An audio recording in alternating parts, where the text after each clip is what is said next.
All right, thank you so much for joining us.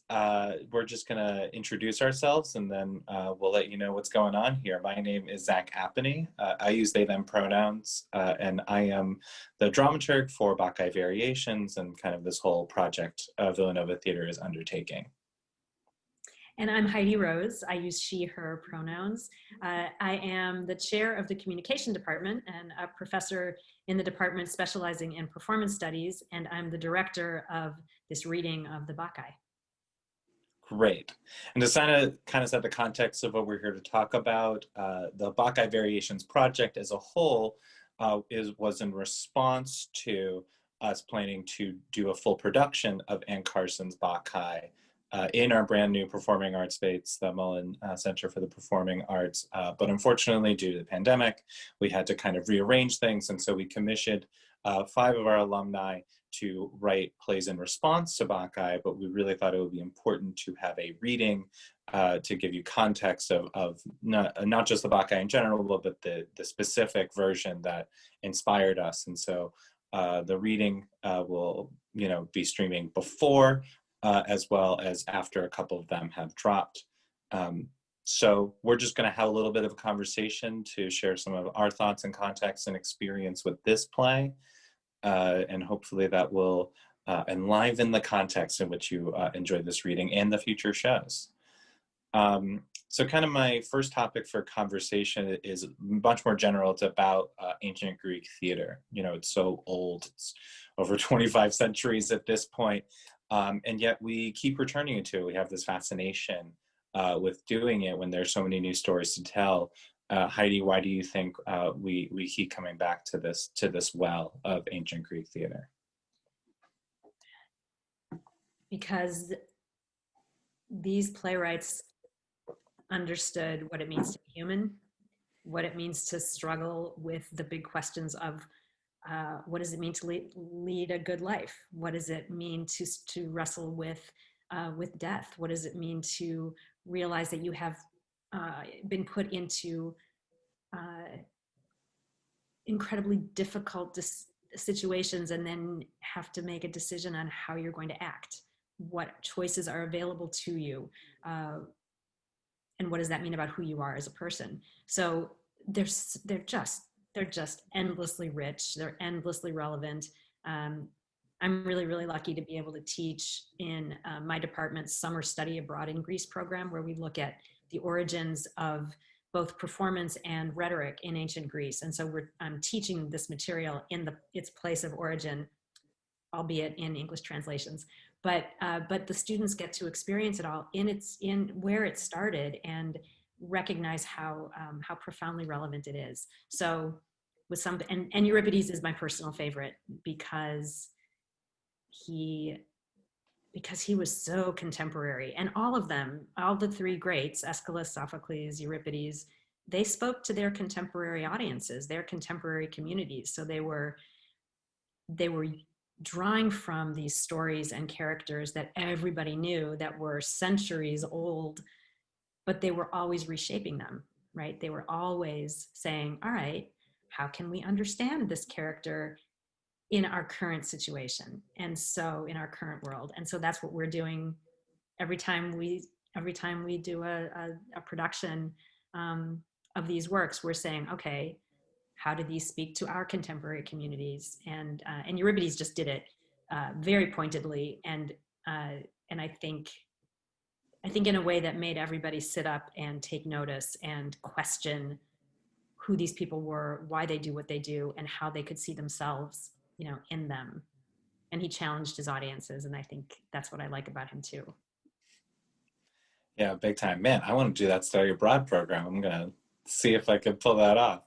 Although now these days, who knows?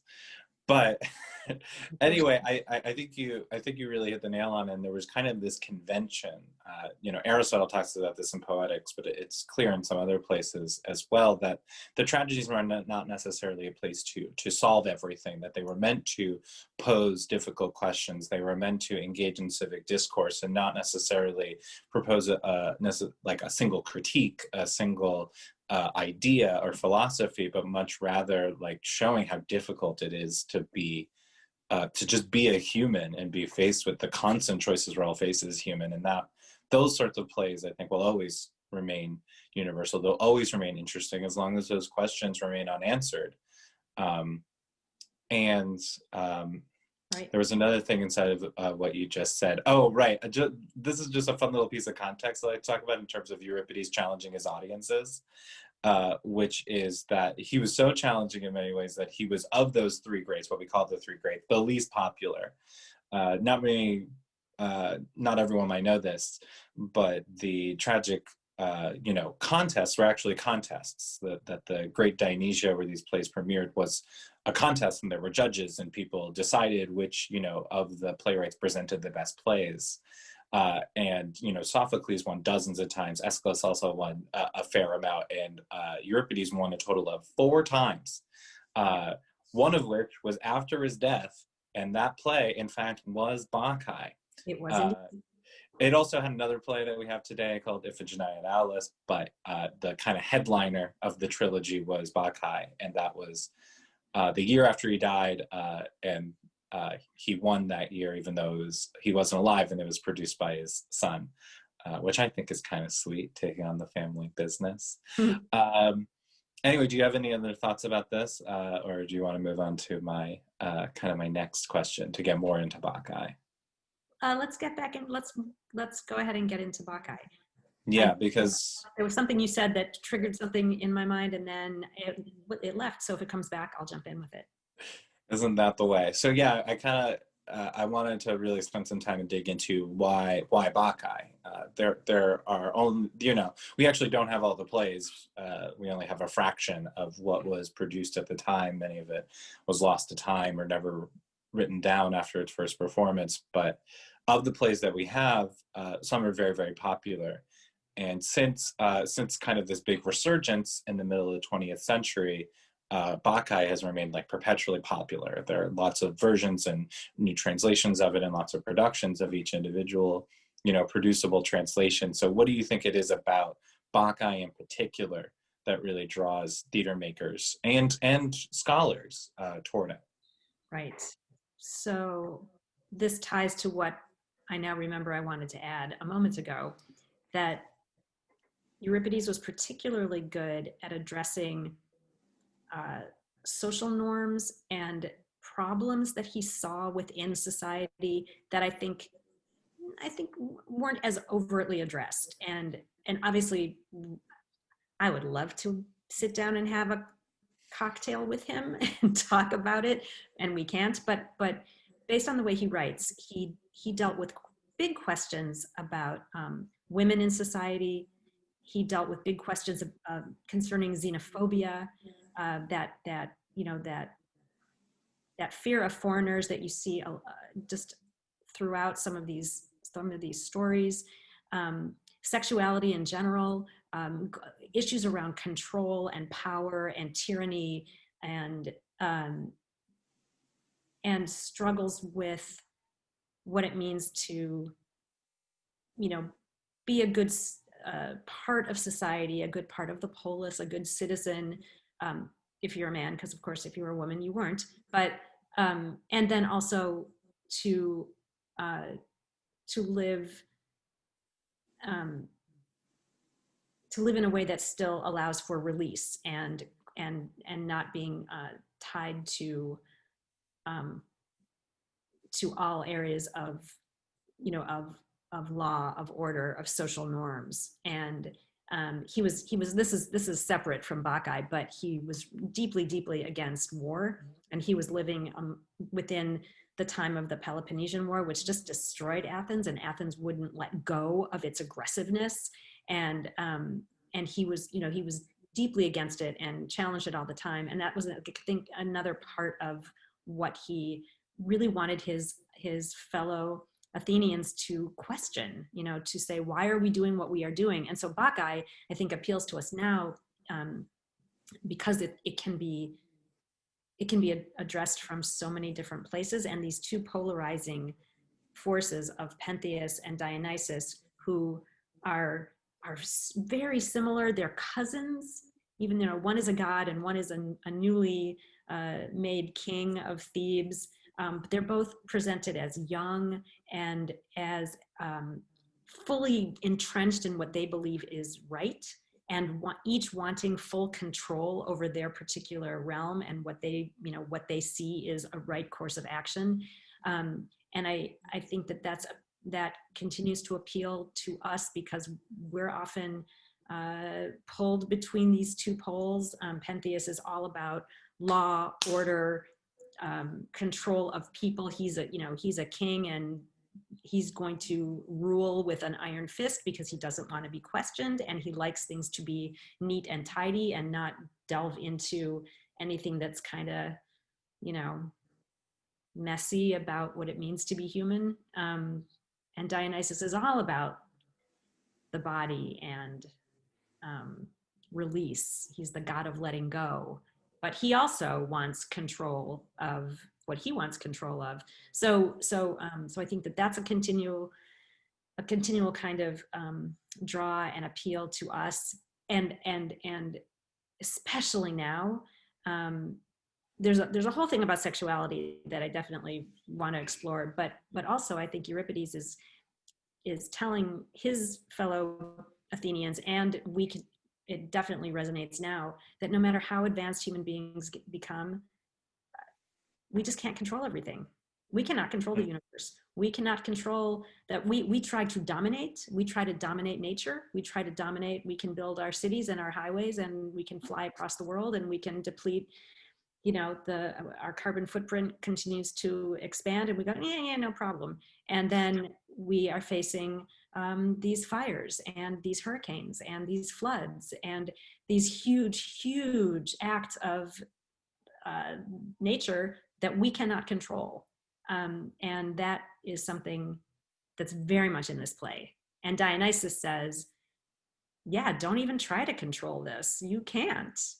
You need to embrace it. You need to work with it, right? You need to work not to subvert, as Pentheus tries to do, not to repress, but to embrace. And if you find a balance, then you experience all of the release, the freedom, the connection to the earth that Dionysus provides. And if you fight it, you experience his tremendous darkness and destruction. Yeah, it's also complicated because I think of that, like all of the things you said absolutely are in my mind, but in like very, very simple terms, I think about the Dionysus Pentheus argument as being about the argument between individualism and community. Like, do I embrace community and lose my sense of individuality, or do I stand firmly within individuality with no concern for anyone else? And of course, as with all things, extremes are dangerous. And so it's about finding a balance. But when Dionysus, I always call it like the seduction scene, like when he seduces Pentheus into wanting to go to the mountaintop, it's so alluring to everyone because we all have this moment where we realize, like, we put up all these barriers, we put up all of these walls, and when we're invited into a space, there's always this like curiosity and interest in that. And so I think that's such a natural tug and pull of, when do I need to advocate for just myself? When is that the most important thing? And when is it important to step back and be interested in community? And I think so many of us want to prioritize community, and I think so many of us are drawn in by that.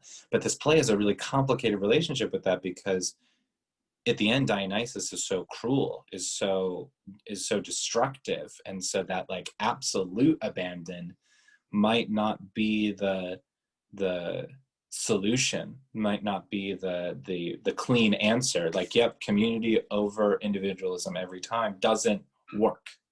It just doesn't. Right. Right. Again, because you can't have either extreme. And what you have, I think it's so interesting that the play is called BAKKHAI. So the play is titled with basically the chorus.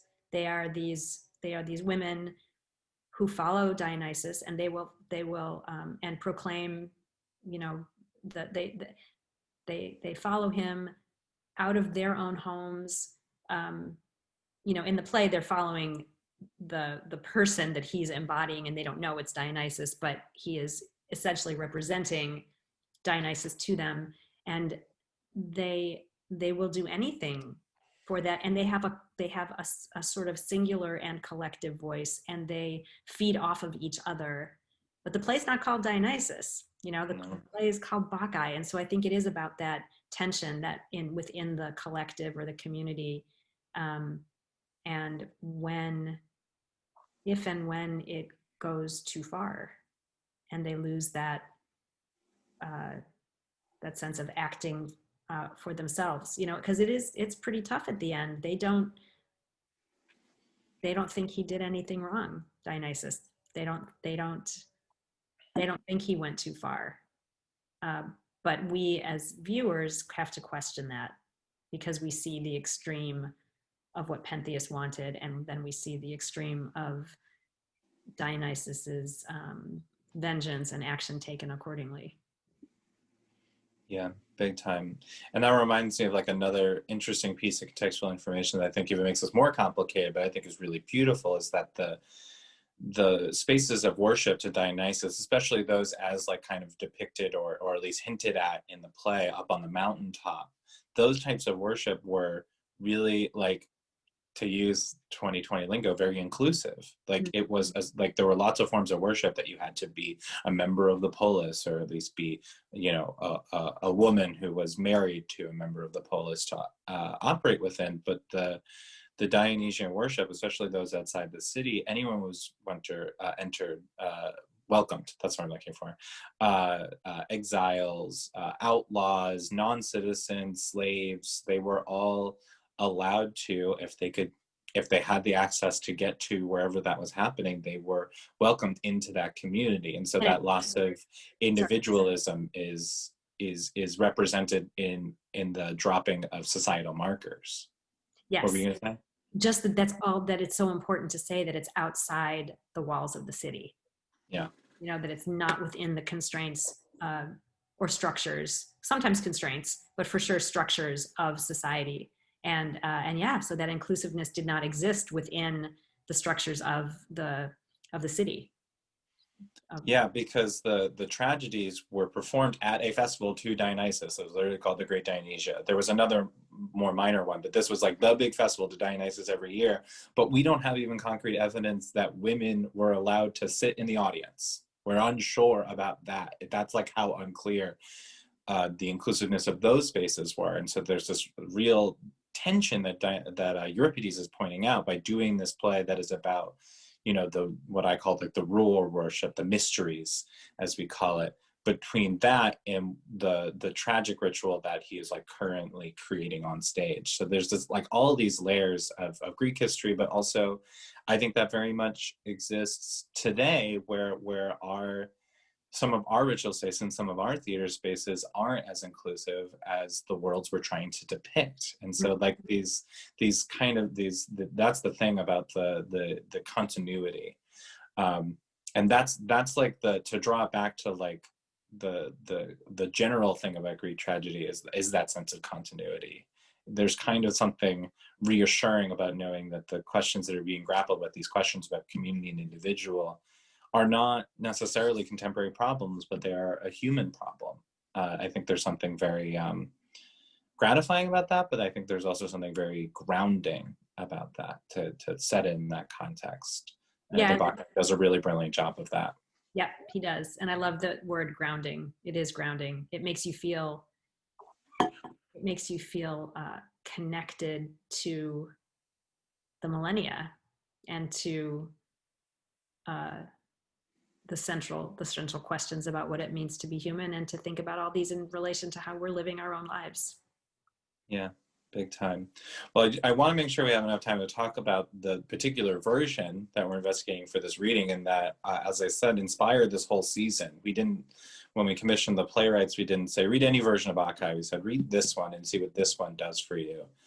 And as a result, I really think it's important that we highlight the beauty of this particular version. So, and Heidi, I know you have insight on different interpretations of BAKKHAI, and I did some in my own research you know, prior to this, but also once I was selected to be the dramaturg for this. So what do you think it is about Carson's in relationship to the dozens and dozens of other English translations adaptations that singles it out as singularly brilliant? There are so many, it is true. Right? I so before I discovered hers, and whenever I look for a translation, because I'm mostly working with classroom experiences, right, with these plays, and so I really want them to speak to contemporary English-speaking audiences, and so I look for translations that where the translator clearly understands the structures and the form and the style of the ancient Greek, but tries their best to translate that into an accessible and performance-centered English translation. So I always look for translations that are focused on, we want to stage this play, as opposed to looking at it as solely a work of literature. And that's fine to study it as, you know, on the page, but they were meant to be performed. So that's what I look for. And then with Carson, what I really love is that she's playful. So the way that she structures it and what the kind of license that she takes is so playful and so fits the play. So in the way that when Dionysus first addresses the audience and in the prologue, you know, he says, okay, so I'm not really God, I'm not really spirit, I'm sort of all these little things. Well, there's really no good English translation for this. And so, like, clearly that's not part of the ancient Greek. So, but she makes it so that it's showing how Euripides was talking directly to his contemporary audience. And so Carson does that for us. So that's just a little thing that I really love. And that carries through in other parts of the whole translation. And her, I know her work through this other book that she wrote called Eros the Bittersweet, which is an exploration of Sappho and other lyric poets who explored the concept of Eros. And I think just the depth of her understanding of, you know, of the sensuality in that world, and the sensuality in the language, that she is able to put that into the poetry of her translation, and that really spoke to me. How about you? What do you like about it? Oh, so much. I want to respond to the thing you just said, because I wrote somewhere in the many things that I've written about this play, the term embodied sensibilities. Like, that's what she taps into is so often, especially things like the ancient Greeks and ancient Romans and all these like great ancient dead civilizations. We think about them as like a corpus of philosophy, and I feel like every once in a while we get these people like Anne Carson. You can really think about them and experience them as fully embodied individuals. And, you know, she wasn't there, so she's taking liberties, as you were saying. But I think thinking of the plays not as, like you said, great works of literature, but as something to embody, I think is really beautiful. I felt particularly seen by that daimon section, because I've tried to explain, like, I took ancient Greek in undergrad. It's coming in handy again now, but I've tried to explain that exact concept, because when we think of ancient Greek, you know, kind of the pantheon, it's very much structured as like they were all gods, but there was kind of this hierarchy, these different terms for different types of things. And daimon is such a useful term that's like a great powerful being that's not well above a mortal, but not necessarily like the same as like Zeus and Ares, and like sits in it somewhere in that liminal space. And so I just felt very particularly seen by that. I'm like, okay, she gets it. She's looked at a Greek textbook or two. There's a couple other things that I really want to make sure I talk about. The choral section is like the big stuff for me, and this stuff is like you simply would not know if you literally picked up and read it on the page. She's very playful with literally the formatting of that. And how that translates into performance, I think, is to be really playful and considerate of not just like the words as like poetry, as like lyrically powerful, but also as something to to consider the shape in which you convey it, the spacing and the thoughtfulness of not just the words, but how they're laid out. I just find that to be really stunning. I don't know if you have any thoughts, because the chorus is always such a challenge, right? And anytime you're going to do ancient Greek, it's like it's the one thing that doesn't, like, the closest we have to it anymore is like ensembles and musicals. So how do you tackle choruses in general, and how did you feel Carson's text invited that for you? Uh, it's a challenge in a Zoom reading, let me tell you. I think it is. Yeah. So I again, is titled BAKKHAI, so it's about them. It's really their play in a lot of ways. It's the chorus's play. I think that, so for me, we don't have the staging, we don't have the spectacle that's possible. Also, we don't have the wherewithal to really make it, I think, viable to have the chorus chant or sing in any way, but they would have. And so we'll have some kind of, but they need something rhythmic under them. And I agree with you, the way that she lays out the text on the page is really poetic and really embodied. It's a performative kind of structuring. What I tried to do is, again, with the constraints of Zoom,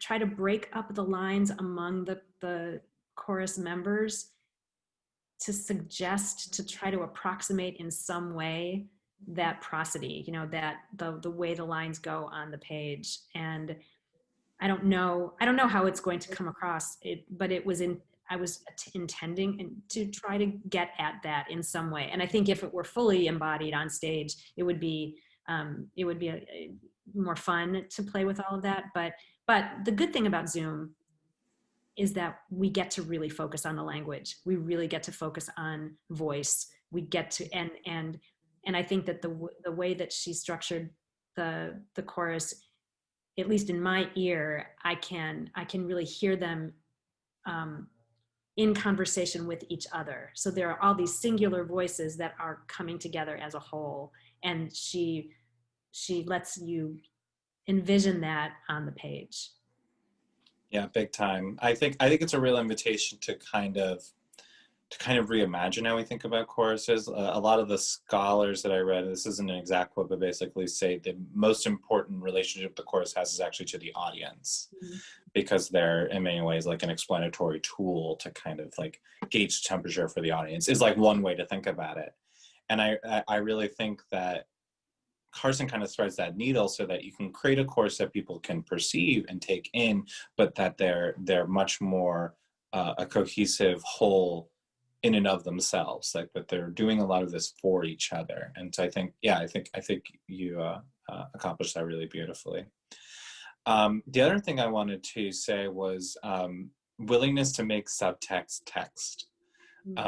A lot of times, this is like a little like translator nitpick. I've noticed a lot of times when people are like dealing with translation and there's like coming up against like a turn of phrase or like an aphorism or something, they'll try to find an equivalent one in our language. And I always find that to be like a clunky practice. And I think Carson does a much better job of being like, well, why are they saying that? And just like having them say the thing. And I think that makes all these characters like really potent, really powerful. Everyone's so like perceptive in this version of it, and that I think it makes it really stunning. That's a great point. Yep, I agree wholeheartedly. And the last thing I want to say is like essentially balancing that desire to make the language heightened, but also make it like approachable and vernacular. And I think she's very thoughtful about where she chooses to do that, instead of sometimes like casualness will just seep out in translations. And I'm like, why is it there? But like, there's one line that always sticks out to me, which is Cadmus says, should we call a cab? Yeah. And it's so funny to me because it's so kind of inexplicable. But what like that in that little example, it's very clear that Cadmus is basically being like, I'm done with the discourse, can we go? And there's something very real about that, where like you're having this very highfalutin. They're like talking about like religiosity and governance of state, and Cadmus is like, great, let's get out of here. And I think that's so like those little turns, like I hope people notice those little things that Yes. and how she's using it as a highlighting tool and not like kind of like a cop out from being poetic in that particular moment. And also not being a cop out to make it accessible or contemporary for us. You know, it's not a cheating thing. It's more of that. Yeah, it's more of it's a reminder in some ways that this cuts across time, I think, but that right, like you say, it's really more getting at what the meaning is in the text and what he's motivated by at that moment, which is let's get on with the fun and get out of here. Yeah. Right. Yeah. Any other thoughts about Carson? Anything at all? Just that I think she does, you know,